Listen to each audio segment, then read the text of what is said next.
వేంసూరులో రైతన్నలకు మనోధైర్యాన్ని కల్పించిన రాష్ట్ర వ్యవసాయ శాఖ మంత్రి తుమ్మల నాగేశ్వరరావు యొక్క ఉపన్యాసం. ఎందరో రైతులు చప్పట్ల ద్వారా హర్షాన్ని వ్యక్తం చేశారు. వాటి వివరాలను మనం వీక్షిద్దాము యూనిటీఫైడ్ మీడియాలో. దీని తర్వాత రైతు భరోసా కూడా ఉంది. అంటే పంట వేసినటువంటి రైతుకే ఇవ్వమని చెప్పి ఇప్పుడు మాట్లాడినటువంటి రైతులు రాష్ట్ర వ్యాప్తంగా మీ సహకార సంఘంలో నుంచి అభిప్రాయాలు తీసుకున్నాం. అదేవిధంగా జిల్లా పరిషత్తుల్లో అభిప్రాయం తీసుకున్నాం. రైతు వేదికల్లో కూడా రైతులను కూర్చోబెట్టి అభిప్రాయం తీసుకున్నాం. రేపు 10వ తారీఖు నుంచి కూడా మంత్రులు అన్ని జిల్లాలకు పోయి రైతులతో మాట్లాడి భరోసా ఏర్పాటు చేయాలి. రైతులందరూ చెప్పింది పంట వేసినోడికి అందాలి అని చెప్పి రైతులు కోరుకుంటున్నారు. కాకపోతే ఇందులో ఆశావకులు ఉన్నారు, పంట వేసేవాళ్ళు ఒకరున్నారు. రైతు కౌలుదారు, రైతుకి ఎట్లా కౌలుదారికి ఎట్లా అది మీరు పరిష్కార మార్గం చెప్పాల్సినటువంటి అవసరం ఉంది. రైతు కౌలుకి ఇస్తున్నారు, రైతుకి ఇస్తే మీరు కౌలు మాట్లాడుకునేటప్పుడే అది తగ్గించి మాట్లాడుకోవాలి. లేదు మీ ఖాతాలోనే డబ్బు పడాలి అంటే రైతులు ఒప్పించి చిన్న అఫిడవిట్ తీసుకోవాలి. ఒక సంవత్సరానికి నేను దండపాటి గారి దగ్గర, గోపాలకృష్ణ గారి దగ్గర, సోమిరెడ్డి గారి దగ్గర కౌలుకి నేను ఇచ్చాను అని రైతుది మీ పేరు మీద ఉంటే మీ కౌలుదారు ఖాతాలోకి రావడానికి ఒక మార్గం ఉంది. దాన్ని మీరు రేపు రైతు సమావేశాల్లో కూలక్షంగా చర్చించి పంట వేసినటువంటి రైతుకే రైతు భరోసా ఇవ్వాలనేది ముఖ్యమంత్రి గారి కోరిక అని చెప్పి కూడా మీకు ఈ సందర్భంగా మనం చేస్తున్నాం. గత 5 సంవత్సరాల్లో పంట వేయని భూములకు కూడా రుణం ఇది రైతు భరోసా వచ్చింది. దానివల్ల 25,000 కోట్లు దుర్వినియోగం అయింది. దానికి రైతులకి కాకుండా గుట్టలకి, మెట్టలకి, క్వారీలకి ఇచ్చారని చెప్పి రైతులందరూ కూడా అభియోగం మోపుతున్నారు. అట్లా వద్దండి, కష్టపడే రైతుకి ఇచ్చేటట్టుగా మీరు ప్రయత్నం చేయండి అని చెప్పి రైతుల యొక్క అభిప్రాయంగా మాకు కనపడతా ఉంది. ఇంకా ఒక 10-15 రోజుల్లో మీ అభిప్రాయాలన్నీ తీసుకొని సబ్ కమిటీ తప్పకుండా ముఖ్యమంత్రి గారికి నివేదిక ఇచ్చి ఈ రుణమాఫీ పూర్తి కాగానే రైతు భరోసా కూడా ప్రారంభిస్తామని చెప్పి కూడా విజ్ఞప్తి చేస్తున్నాం. నేను కేబినెట్ ని ముఖ్యమంత్రి గారిని కూడా అభ్యర్థించాను. గతంలో అప్పు తీసుకున్నటువంటి రైతుకి ఇన్సూరెన్స్ ఉండేది, పంట పోతే ఎప్పుడోకప్పుడు ఎంతో కొంత ఇన్సూరెన్స్ పథకం వచ్చేది అని చెప్పి ఇప్పుడు రైతు కట్టట్లేదు, ప్రీమియం కట్టట్లేదు. కాబట్టి ఇన్సూరెన్స్ కంపెనీలు మనకి ఇవ్వట్లేదు. అందుకనే మేము ప్రభుత్వ పరంగా ఆలోచించి ముఖ్యమంత్రి గారిని ఒప్పించి రైతులందరి భూములకి మనమే ప్రీమియం కడతాం.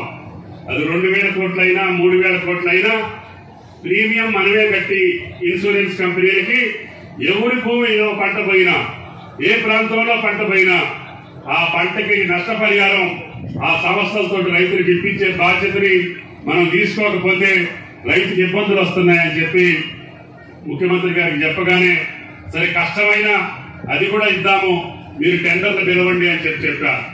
మా శాఖ పరంగా టెండర్లు పిలిచాం. రేపు 10-15 రోజుల్లోనే ఆ కంపెనీ యొక్క టెండర్ను ఆలోచించి రైతులకు అందరికీ ఎట్లా మేలు జరుగుతుంది, ఏ పంట వేసినా కూడా రైతు నష్టపోకుండా ఏ రకంగా చూడాలి అన్ని కండిషన్స్ పెట్టి టెండర్లు పిలిచాం. ఒకవేళ మనం అనుకున్న రీతిలో కంపెనీలు వచ్చి రైతులకు మేలు జరిగేటటువంటి ఏ పద్ధతి ఉంటే 10 రూపాయల ప్రీమియం ఎక్కువైనా కూడా అన్ని పంటలకి అందరి రైతులకి కొంట ఉన్నటువంటి రైతులకు కూడా నష్టపరిహారం వచ్చేదానికి ప్రయత్నం చేస్తానని చెప్పి మీకు ఈ సందర్భంగా మనం చేస్తున్నాం. కొనసాగించాలి, దాన్ని కూడా 2,000 కోట్లు ప్రీమియం కట్టాల్సిన అవసరం ఉంది. దాన్ని కూడా కట్టిస్తానని చెప్పి మీకు ఈ సందర్భంగా మనం చేస్తున్నాం. అంతేకాకుండా ఈ ప్రాంత రైతులంటే నాకు మిమ్మల్ని భుజాన్ని ఎత్తుకొని నన్ను రాజకీయంగా నిలిపినటువంటి ప్రాంతం ఈ నియోజకవర్గం. ఆ రోజు 82-83లోనే మాకు ఈ కాలువ కావాలని కొంతమంది లిఫ్ట్ జలాలు ఇవ్వాలనేది నా ఏకైక రాజకీయ కోరిక అని చెప్పి కూడా మీకు ఈ సందర్భంగా మనం చేస్తున్నాం. అందుకని నన్ను భగవంతుడు ఇన్ని చుట్టూ దింపుతుండు, తిప్పి ఆ నీళ్లు నువ్వే వదలాలనేటటువంటి ఆకాంక్ష, ఆయన ఆశీర్వాదం, శ్రీరామచంద్రుడి దయ, మీ ఆశీర్వాదం నన్ను నిలబెట్టింది. మీరు నిలబెట్టినందుకు నేను తప్పకుండా మీ కోరిక తీర్చే బాధ్యత నాకు ఆ భగవంతుడు మీరు కనిపించారని చెప్పి మీరు విజ్ఞప్తి చేస్తున్నాను. కాబట్టి ఇంకా చిన్న చిన్న పనులు ఉంటాయి. అభివృద్ధి అనేది నిరాఘాటంగా నిరంతరంగా కొనసాగేది. వాటన్నిటిని కూడా మన శాసనసభ్యురాలు డాక్టర్ వృత్తిని కూడా వదులుకొని మీకోసం, మీ అభిమానం కోసం, మీ ఆశీర్వాదంతో ఎమ్మెల్యేగా గెలిచారు. ఆమె గారు ఏ కార్యక్రమం చెప్పినా కొంచెం కష్టమైన రాష్ట్ర ప్రభుత్వంలో నిధులకు ఇబ్బంది ఉన్నా ఆమె గారికి మట్టికి ఏదో రకంగా ఏర్పాటు చేస్తామని చెప్పి కూడా మీకు ఈ సందర్భంగా మనం చెప్తున్నాం. ఆమె గారికి కూడా పెద్ద పనులు ఏం మిగలలేదు. చిన్న చిన్న ఏమన్నా బొంకదారులో ఇంకా ఏమన్నా ఉంటే డబుల్ రోడ్లు అవి కూడా ఏర్పాటు చేస్తాం. తప్పకుండా ఆమె గారు మనసు పెట్టి మీతో పనిచేస్తుంది. ఆమె గారిని ఆశీర్వదించినందుకు మళ్ళీ ఒక్కసారి మీకు ధన్యవాదాలు తెలియజేస్తున్నాను. అందుకని ఆ రోజే మీ మర్లపాడు సెంటర్లోనే చెప్పాను. ఆ రోజు సిద్ధారెడ్డి గారు 62లో సర్వే చేసిన నెమసూరు పెద్ద ఆయన సూర్యనారాయణ గారా సర్వే చేసింది, సీతారామయ్య గారు సర్వే చేసిన కాలువ 62లో, 72లో సిద్ధారెడ్డి గారు శంకుస్థాపన చేసిన ఏసిపల్లి కాలువ, ఇప్పుడు ఎన్టీఆర్ కాలువ. అదేవిధంగా 78లో వెంకటరావు గారు శంకుస్థాపన చేసిన ఎంసూరు ఎత్తిపోతల పథకం. వీటన్నిటినీ కూడా ఆ భగవంతుడి దయ వల్ల పూర్తి చేసే అవకాశం నాకు వచ్చింది. ఎందుకనంటే తమ్మినేరు నీళ్ళు వచ్చి ముందు చెరువులు నిండితే మళ్ళీ కోతలప్పుడు తమ్మినేరు రాకపోతే సాగర కాలువతో మీరు పెట్టుకుంటారని చెప్పి ఆంధ్రప్రదేశ్ లో ఎక్కడా లేదు. ఒకే చెరువుకి 2 రకాలుగా నీళ్లు వచ్చేదానికి మీకు వరుణ దేవుడు నీళ్లు వస్తాయి, తమ్మినేరు నీళ్లు వస్తాయి, కృష్ణానది మంచిగుండి సాగర్ నిండితే లిఫ్ట్ ద్వారా వస్తాయి. ఇప్పుడు శాఖ నాకు మళ్ళీ ఈ రోజు వచ్చింది. అందుకని ఈ సంవత్సరాంతరంలోనే మీ మండలంలోనే ఇంకొక పామాయిల్ ఫ్యాక్టరీ కూడా శంకుస్థాపన చేస్తానని చెప్పి కూడా ఈ సందర్భంగా మనం చెప్తున్నాం. దేశం అంతా కూడా ఈ రోజు పామాయిల్ మనం ఇతర దేశాల నుంచి కొనుక్కొని తింటున్నాం. భవిష్యత్తులో మనమే ఇంకొకరికి ఎక్స్పోర్ట్ చేసే స్థితికి పోవాలి. కాబట్టి దయచేసి రైతులందరూ మంచి వ్యవసాయం, నాకు కూడా ఉంది ఆ వ్యవసాయం, నెలకి జీతం వచ్చినట్టు వస్తుంది. సీఈఓ గారికి జీతం ఎట్లా వస్తుందో నాకు కూడా జీతం అట్లే వస్తుంది. మీరు కూడా చేసిన వాళ్ళందరూ కూడా మీరు అనుభవిస్తున్నారు. నిన్ననే 300-400 పెరిగింది. మన కేంద్ర మంత్రితో కూడా మాట్లాడాను. మాకు కనీసం 15,000 తగ్గకుండా గ్యారెంటీ ఇవ్వండి, మేము ఇంకొక 1,00,000-2 లక్షల ఎకరాలు వేస్తామని చెప్పాను. మీరు ఢిల్లీ రండి మాట్లాడదామని చెప్పి చౌహాన్ గారు చెప్పారు. తప్పకుండా ఈ రైతు రుణమాఫీ అయిన తర్వాత కేంద్రం దగ్గరికి కూడా వెళ్లి ప్రధానమంత్రిని, వ్యవసాయ మంత్రిని అడిగి మన పామాయిల్కి గిట్టుబాటు ధర వచ్చేటట్టుగా, 15,000కి తగ్గితే కేంద్ర ప్రభుత్వమే భరాయించేటట్టుగా, ఎక్కువ వస్తే దేవుడి దయ వల్ల రైతు జేబులోకి వచ్చేటట్టుగా దాన్ని స్థిరీకరించాలనేది నా కోరిక. తప్పకుండా పామాయిల్ రైతు నిలబడి వ్యవసాయం చేసేటట్టుగా గుండె నిబ్బరంతో, భరోసాతోటి ఇప్పటికే చాలా మంది వేశారు.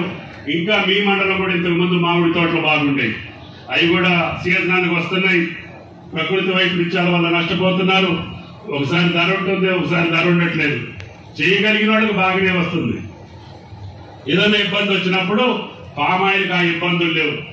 కోతులతో ఇబ్బంది లేదు, దొంగలతో ఇబ్బంది లేదు, అదేవిధంగా తుఫాన్లతో ఇబ్బంది లేదు. ఇది కాస్తదా కాయదా అనే డౌట్ కూడా లేదు. మామిడి తోట పూత మీద పోద్ది, పిందె మీద పోద్ది, కాసిపోద్ది, గాలి దుమ్ముకు పోద్ది. అంటే అది వెయ్యొద్దని అంటున్నా నేను. దాన్ని కూడా ఒక రైతు 7 లక్షల రూపాయలు సంపాదించాడు పెళ్లిలో కౌలుకు తీసుకొని.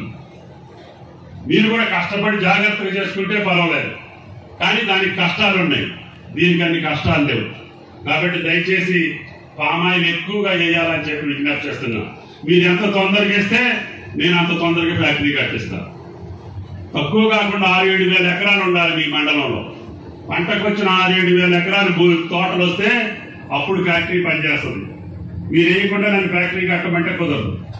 కాబట్టి దయచేసి ఈ సంవత్సరమే ఫ్యాక్టరీ కూడా మొదలు పెట్టిస్తానని చెప్పి కూడా విజ్ఞప్తి చేస్తున్నాను. కాబట్టి దయచేసి ఈ కార్యక్రమం నిర్వహించినటువంటి రైతు సోదరులందరికీ మీ అందరికి చేతులెత్తి నమస్కరిస్తూ ఈ అవకాశం ఇచ్చిన పెద్దలందరికీ ధన్యవాదాలు తెలియజేస్తా సెలవు తీసుకుంటున్నాను. థ్యాంక్ యూ, నమస్కారం. గోదావరి జలాలు ఇవ్వాలనేది నా ఏకైక రాజకీయ కోరిక అని చెప్పి కూడా మీకు ఈ సందర్భంగా మనం చెప్తున్నాం.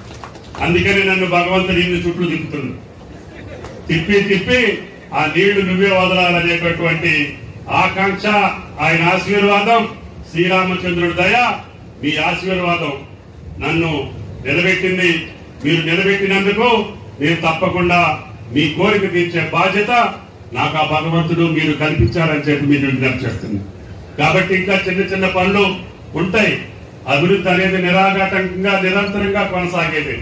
వాటినన్నింటి కూడా మన శాసనసభ్యురాలు డాక్టర్ వృత్తిని కూడా వదులుకొని మీకోసం, మీ అభిమానం కోసం, మీ ఆశీర్వాదంతో ఎమ్మెల్యేగా గెలిచారు. ఆమె గారు ఏ కార్యక్రమం చెప్పినా కొంచెం కష్టమైన రాష్ట్ర ప్రభుత్వంలో నిధులకు ఇబ్బంది ఉన్నా ఆమె గారికి మట్టికి ఏదో రకంగా ఏర్పాటు చేస్తామని చెప్పి కూడా మీకు ఈ సందర్భంగా మనం చేస్తున్నాం. ఆమె గారికి కూడా పెద్ద పనులు ఏం మిగలలేదు. చిన్న చిన్న ఏమన్నా బొంకదారులో ఇంకా ఏమన్నా ఉంటే డబల్ రోడ్లు అవి కూడా ఏర్పాటు చేస్తాం. తప్పకుండా ఆమె గారు మనసు పెట్టి మీతోటి పనిచేస్తుంది. ఆమె గారిని ఆశీర్వదించినందుకు మళ్ళీ ఒక్కసారి మీకు ధన్యవాదాలు తెలియజేస్తున్నాం. అందుకని ఆ రోజే మీ స్మరణపాడు సెంటర్లోనే చెప్పారు. ఆ రోజు సిద్ధారెడ్డి గారు 62లో సర్వే చేసిన నిమ్మసూరు పెద్ద ఆయన సూర్యనారాయణ గారా సర్వే చేసింది, సీతారామయ్య గారు సర్వే చేసిన కాలువ 62లో, 72లో సిద్ధారెడ్డి గారు శంకుస్థాపన చేసిన ఏపీపల్లి కాలువ, ఇప్పుడు ఎన్టీఆర్ కాలువ. అదేవిధంగా 78లో వెంకటరావు గారు శంకుస్థాపన చేసిన ఎంసూరు ఎత్తిపోతల పథకం. వీటన్నింటినీ కూడా భగవంతుడి దయ వల్ల పూర్తి చేసే అవకాశం నాకు వచ్చింది. ఎందుకనంటే తమ్మినేరు నీళ్లు వచ్చి ముందు చెరువులు నిండితే మళ్ళీ కోతలప్పుడు తమ్మినేరు రాకపోతే సాగర్ కాలువతో మీరు పెట్టుకుంటారని చెప్పి ఆంధ్రప్రదేశ్ లో ఎక్కడా లేదు. ఒకే చెరువుకి 2 రకాలుగా నీళ్లు వచ్చేదానికి నీళ్లు వస్తాయి. తమ్మినేరు నీళ్లు వస్తాయి, కృష్ణా నదికి మంచిగుండి సాగర్ నిండితే లిఫ్ట్ ద్వారా వస్తాయి. ఇప్పుడు మళ్ళీ ఈ 2 రాకపోయినా గోదావరి నీళ్లు వచ్చేదానికి మళ్ళీ ఈ మండలానికి ముందుగా ఇస్తానని చెప్పి కూడా మీకు ఈ సందర్భంగా మనం చేస్తున్నాం. కాబట్టి దయచేసి ఇంత మంచి కార్యక్రమం నిర్వహించినటువంటి ఎంసూరు మండల వాసులందరికీ, పెద్దలందరికీ, నన్ను రాజకీయాల్లో 42 సంవత్సరాలుగా ఆశీర్వదిస్తున్నటువంటి మీకు, మీ మనసుల్లో నిలబడేటటువంటి పనులు, మీ భావి తరాలకు ఉపయోగపడేటటువంటి పనులు, మీ పిల్ల తరాలు సంతోషంగా ఆనందంగా గుండె మీద చేసుకుని వ్యవసాయం చేయగలుగుతామని నిర్భరంగా ఉండేటటువంటి ఆ శాఖ నాకు మండి ఈ రోజు దక్కింది. అందుకని ఈ సంవత్సరాంతరంలోనే మీ మండలంలో నేను ఒక పామాయిల్ ఫ్యాక్టరీ కూడా శంకుస్థాపన చేస్తానని చెప్పి కూడా ఈ సందర్భంగా మనం చూస్తున్నాం. దేశమంతా కూడా ఈ రోజు పామాయిల్ మనం ఇతర దేశాల నుంచి కొనుక్కొని తింటున్నాం. భవిష్యత్తులో మనమే ఇంకొకరికి ఎక్స్పోర్ట్ చేసే స్థితికి పోవాలి. కాబట్టి దయచేసి రైతులందరూ మంచి వ్యవసాయం, నాకు కూడా ఉంది ఆ వ్యవసాయం, నెలకి జీతం వచ్చినట్టు వస్తుంది. సీఈఓ గారికి జీతం ఎట్టు వస్తుందో నాకు కూడా జీతం అట్లే వస్తుంది. మీరు కూడా చేసిన వాళ్ళందరూ కూడా మీరు అనుభవిస్తున్నారు. నిన్ననే 300-400 పెరిగింది. మన కేంద్ర మంత్రితో కూడా మాట్లాడాను. మాకు కనీసం 15,000 తగ్గకుండా గ్యారెంటీ ఇవ్వండి, మేము ఇంకొక 1,00,000-2 లక్షల ఎకరాలు వేస్తామని చెప్పాను. మీరు ఢిల్లీ రండి మాట్లాడదామని చెప్పి చౌహాన్ గారు చెప్పారు. తప్పకుండా ఈ రైతు రుణమాఫీ అయిన తర్వాత కేంద్రం దగ్గర కూడా వెళ్లి ప్రధానమంత్రిని, వ్యవసాయ మంత్రిని అడిగి మన పామాయిల్కి గిట్టుబాటు ధర వచ్చేటట్టుగా, 15,000కి తగ్గితే కేంద్ర ప్రభుత్వమే భరాంచేటట్టుగా, ఎక్కువ వస్తే దేవుడి దయ వల్ల రైతు జేబులోకి వచ్చేటట్టుగా దాన్ని స్థిరీకరించాలనేది నా కోరిక. తప్పకుండా పామాయిల్ రైతు నిలబడి వ్యవసాయం చేసేటట్టుగా గుండె నిబ్బరంతో, భరోసాతోటి ఇప్పటికే చాలా మంది వేశారు. ఇంకా మీ మండలం కూడా ఇంతకు ముందు మామిడి తోటలు బాగుండేవి, అవి కూడా సీజనానికి వస్తున్నాయి. ప్రకృతి వైపరీత్యాల వల్ల నష్టపోతున్నారు. ఒకసారి ధర ఉంటుంది, ఒకసారి ధర ఉండట్లేదు. చేయగలిగిన వాళ్ళకి బాగానే ఇబ్బంది వచ్చినప్పుడు పామాయిల్కి ఆ ఇబ్బందులు లేవు. కోతులతో ఇబ్బంది లేదు, దొంగలతో ఇబ్బంది లేదు, అదేవిధంగా తుఫానులతో ఇబ్బంది లేదు. ఇది కాస్తదా కాయిదా అనే డౌట్ కూడా లేదు. మామిడి తోట పోత మీద పోద్ది, కింద మీద పోద్ది, కాసిపోద్ది, గాలి దుమ్ముకు పోద్ది. అంటే అది వెయ్యుతుందని అంటున్నా నేను. దాన్ని కూడా ఒక రైతు 7 లక్షల రూపాయలు సంపాదించాడు పెళ్లిలో కౌలుకు తీసుకొని. మీరు కూడా కష్టపడి జాగ్రత్తగా చేసుకుంటే పర్వాలేదు, కానీ దానికి కష్టాలు ఉన్నాయి, దీనికి అన్ని కష్టాలు లేవు. కాబట్టి దయచేసి పామాయిల్ ఎక్కువగా చేయాలని చెప్పి విజ్ఞప్తి చేస్తున్నా. మీరు ఎంత తొందరగా ఇస్తే నేను అంత తొందరగా ఫ్యాక్టరీ కట్టిస్తాను. తక్కువ కాకుండా 6-7 వేల ఎకరాలు ఉండాలి మీ మండలంలో. పంటకు వచ్చిన 6-7 వేల ఎకరాలు తోటలు వస్తే అప్పుడు ఫ్యాక్టరీ పనిచేస్తుంది. మీరు వేయకుండా నన్ను ఫ్యాక్టరీ కట్టమంటే కుదరదు. కాబట్టి దయచేసి ఈ సంవత్సరమే ఫ్యాక్టరీ కూడా మొదలు పెట్టిస్తానని చెప్పి కూడా విజ్ఞప్తి చేస్తున్నాను. కాబట్టి దయచేసి ఈ కార్యక్రమం నిర్వహించినటువంటి రైతు సోదరులందరికీ మీ అందరికి చేతులెత్తి నమస్కరిస్తూ ఈ అవకాశం ఇచ్చిన పెద్దలందరికీ ధన్యవాదాలు తెలియజేస్తా సెలవు తీసుకుంటున్నాను. Thank you. నమస్కారం. Thank you.